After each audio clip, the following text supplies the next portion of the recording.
Good morning. It's the weekend and it's another one that is kind of more for the older children or adults. We're doing lino printing today, and lino printing is essentially where you create your own print block. So here are a couple that I've made, and you can work small or you can work quite big. It's entirely up to you. I would suggest small to start with, and then as you get more confident you can kind of move on to the bigger ones. So this is lino, comes in various colours, various different types. I always choose soft cut. When I learned how to lino cut, when Jesus was a boy, I was at school and there was no such thing as soft cut, and you used to have to buy the lino and then you had to put it on the radiator for about half an hour to soften it up before you could cut it. And they now have soft cut, which is wonderful because you can just use it straight out the pack. It's great. And much easier if you're working with younger children to do it. So this was a blue one that I had. This is a grey lino that I'm using at the moment. The blue is really soft cut, and this is the stuff that you can get more readily available, I would say. Now, when I started these, I said I was going to make sure that they were all, it was all stuff you could do at home, which you can, and it would all be, where possible, stuff that you would have at home. Most people are not going to have rollers, lino cutters and lino at home, but you can buy a kit online from a very well-known online retailer who does next day delivery, and the kit comes in at £23. Now that includes your roller, your ink, your lino cutters, which you're going to need, your lino. It's like a 23-piece set because you can get all different types of the bit on the end, these tools here, you can get lots of different ones. So it's a 23-piece kit and it comes in at £23, I suppose it's £1 a piece, which isn't bad. And once you've got the tools, you can use them again and again and again. It's not something, I mean, I think this one's about 8 years old. My lino tool, I've got about 3 of them because they're all different comfort factors. These are all about 5 or 6 years old, so they do last if you look after them. Obviously the lino is the bit that you're going to use, and once it's done, it's done. You can't kind of uncut it. But lino, you can get 10 A5 sheets of lino for about £12. So actually, you know, you can make it an affordable hobby, and it's a really nice way of being able to print your own cards and stuff. So I'm going to keep it simple today. I've got, let's say, some complicated stamps that I've done in the past, some more complicated. I have cut myself a very small piece of lino because I just want to do a quick one. You don't want to sit watching me cut lino for hours. It's very therapeutic to do, not quite so therapeutic to watch. So I'm going to flick you down so you can see. So I've chosen a really simple design here. I've literally taken a cat and simplified it down to its basic form. And then what I've done is my usual. I've scribbled on the back with a soft pencil. So I've used a 4B. And all I'm going to do is place that on my lino. Now I've made my lino slightly bigger just because I like to frame things, but you don't have to. And I'm going to push down on my design to get it to transfer onto the lino.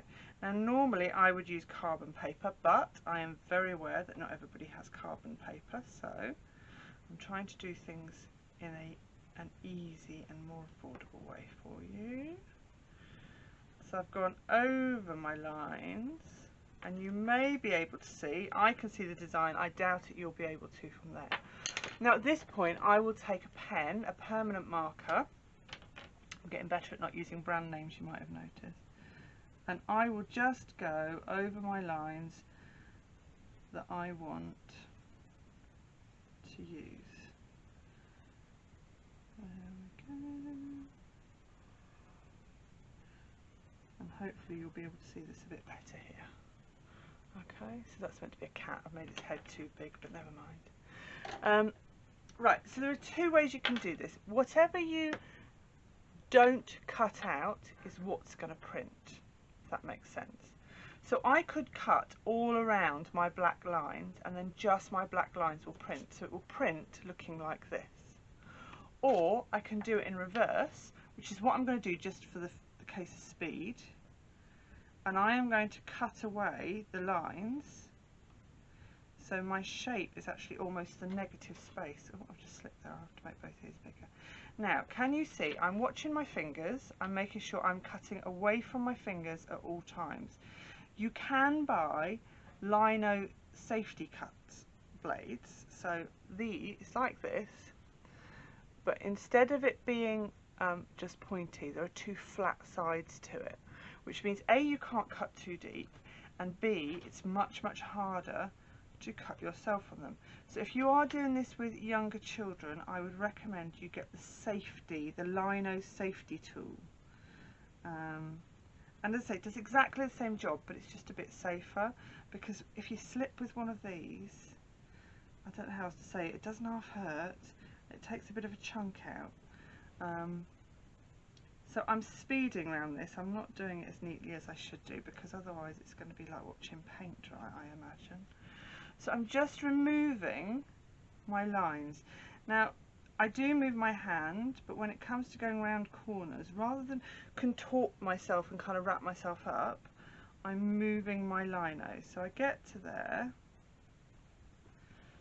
and then I turn my lino. I'm actually making a right pig's ear of this one. I'm turning my lino, and I'm trying not to go in too deep. Okay, and once I've got the shape, once I get to the end there, I can pull that if I want to, but what you can also do is come in at the other side and just cut it, and that will trim it. So once you've got the shape, you can then go in and tidy it up a bit if you want to. See, this isn't going to be very precise, I'm afraid, because I am rushing. But yeah, so as I say, and it will print depending on what you do. I'm going to try something here and try and show you. It will show some of what you cut away depending on how deep you go. So let's flick that up at the end there. If I want, for example, I'm going to do this so you can see.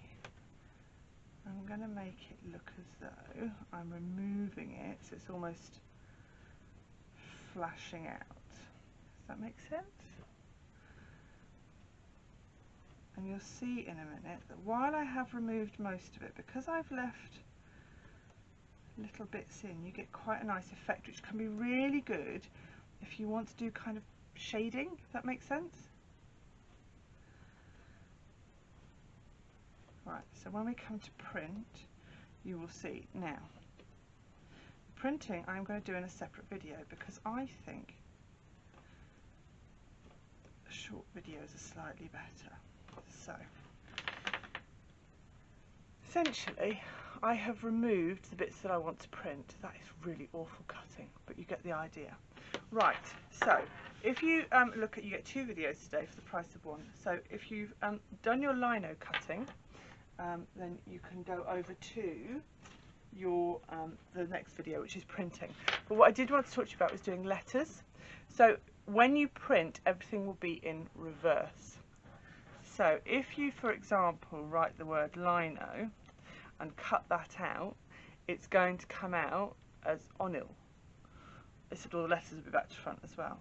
So just bear in mind that whatever you print will be back to front. So you'll have to almost mirror, so think about your maths and mirroring over your image. Hopefully that makes sense. What I will do is, if I do a giant, I'll do a P at the bottom for my son Patrick, so that you can see. So currently, this in a moment is going to look like a Q without the little kick at the back. When it prints, it will be a P.